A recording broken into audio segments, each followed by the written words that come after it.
O'ylab baxmaptimi, yangi bilan to'q go'shtda ajoyib yeyishlik ushaq yemeklik tayyor bo'ldi emasmi?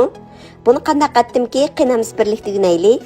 Buning ketalik materiallar ko'rib turganinglardek yangi bilan to'q go'shtni o'xshash miqdorda tayyor qilib olamiz. Buning azroq piyoz bilan sinjan qo'shib etamiz, ta'm texnik tayyiz bo'ldi. Videoda ko'rsatgan bo'yicha izish mashinamizda ezib olgandan keyin bir tal tuxumni chaqirtamiz. Buningga tam xurishlardan tuz, ahmosh, kavob uchun uni kavob tetitqisidan chiqib qo'shib qo'yamiz.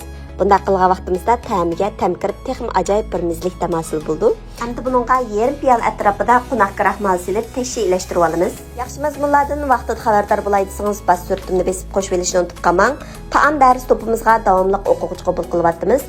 Cho'ng taqsiliq qo'rma, har xil taom, pishiriq, ichimlik, murabba, bozorlik sovuq say darsligimizni 60 xil darsni 10 qo'y bilan o'rganalaysiz.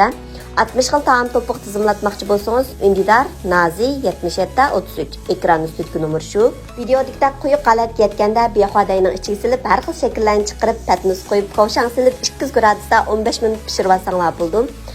Buni konchizagot pishirsanlar bo'ldi, yoki bo'lmasa tegib tuz kelgan tav qozonlarni maylab turib, o'rib-cho'rib ashtaq pishirsanlarmi bo'laverdi. Chiqqan olti ko'rib turganinglardek ajoyib churish ham bek yeyishlik bo'ldi. Buni fanchejanglar bilan qo'shib yeydigan bo'lsanglar, ta'miga tam kirgizdi. O'rganib oldinglarmi? Qiynam sizlarni etib sinab yiqinglar. Kelarki sonni ko'rishaylik. Xayr xo'sh.